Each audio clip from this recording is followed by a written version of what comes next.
Hey guys, so it's been a moment since I have posted a video. I usually would like to make a video every time that there's a channeled or a channeling message or a vision or an epiphany, but now I'm just trying to just kind of see how things go because it keeps changing. There's a lot of timelines that are merging, and there's a lot of generational karma and generational trauma as well from our family lines that keep regurgitating, if that makes any sense.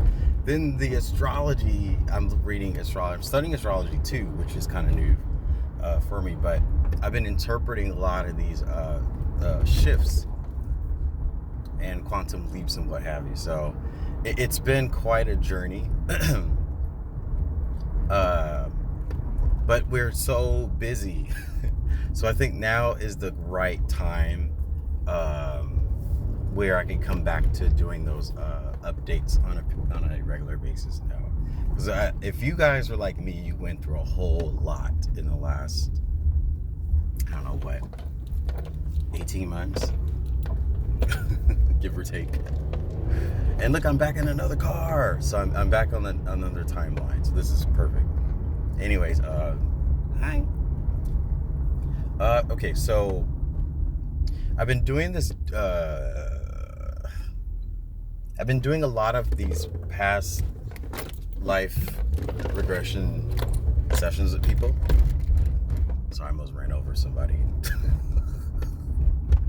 I've been doing these past life regression sessions with people. What I have been doing was researching the origin of the person's mom's surname.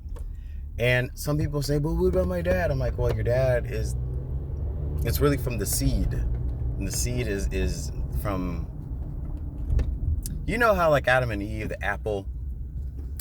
Well, you take a bite of the apple, that's really, the apple is a metaphor for the uterus. In my opinion, that was cool.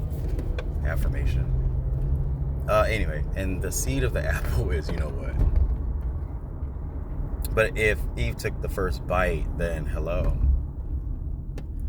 Anyway, so you look at the origin of your mom's surname, and you just put whatever her surname was, which is the birth certificate's last name, or at birth, what was her last name, or the natural last name of her father. And then, you know, if you were to be metaphoric about it or metaphysical about it, you have to go through the XY chromosome frequency in order to find your origin.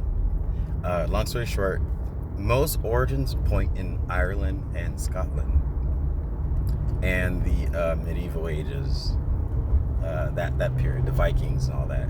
So a lot of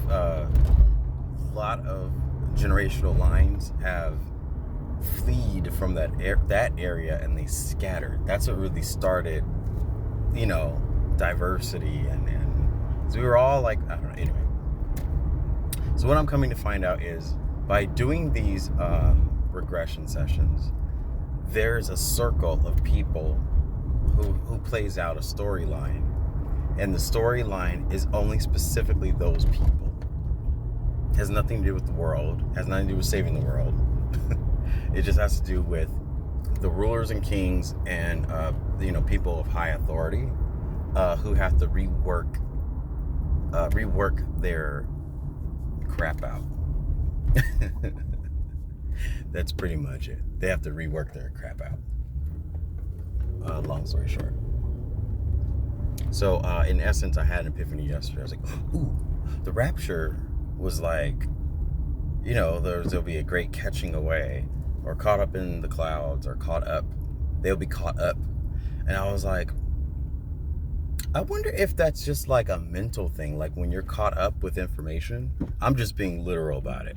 Because we always think it's supernatural because they say the Bible. And why do we have this supreme, you know, hierarchy that we're supposed to be submissive and lower to, when we're supposed to be made in the divine image and equal to the Creator?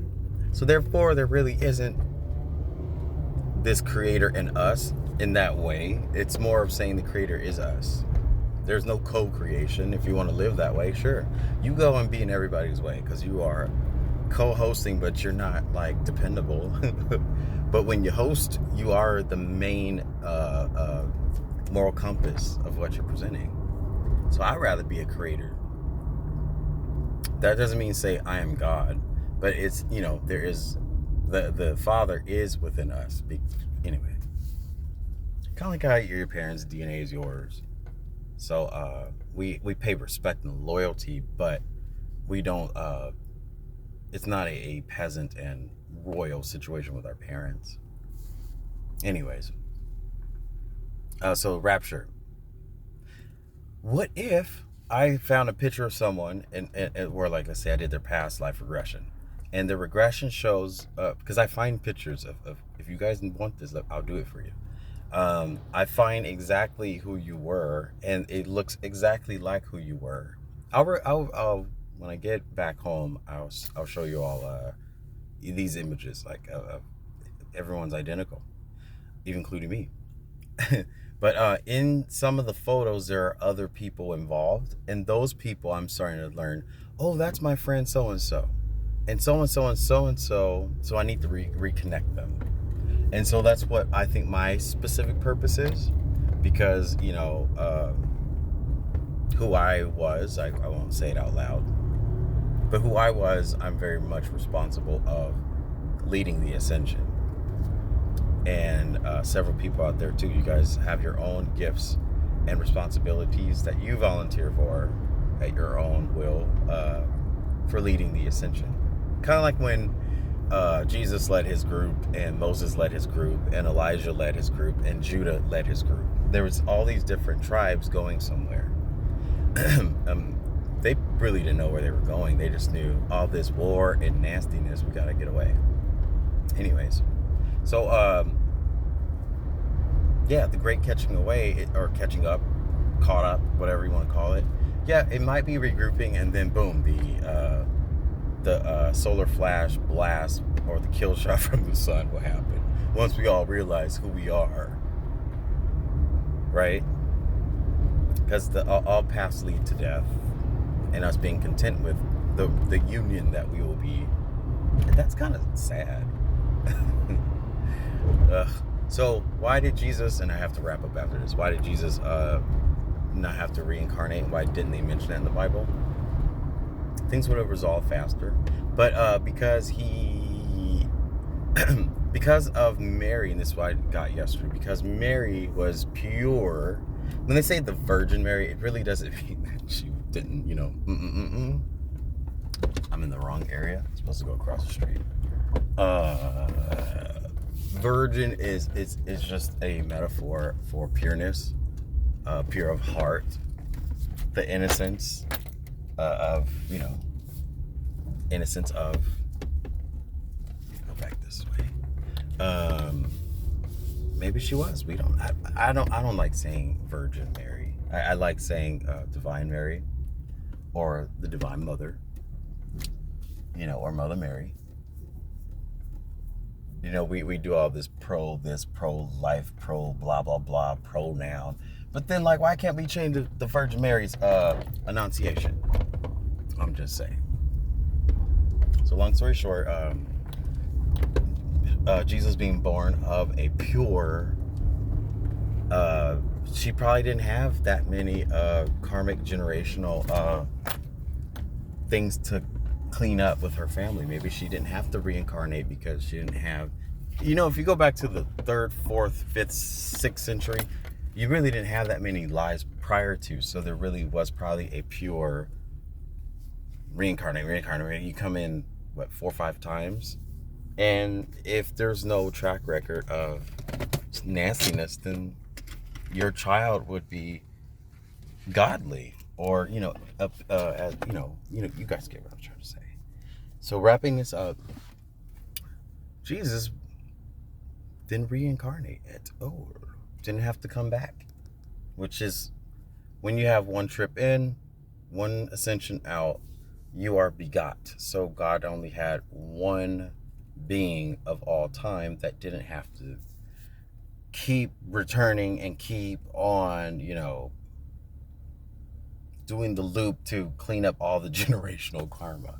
So a lot of us are going through a lot of suffering and affliction. That's what we're doing. Holding on to the Christ Spirit only anchors us to being hopefully one day pure. But anyway, that's all I want to share with everybody. And I'll see you in the next video. Have a great rest of your October. Be safe.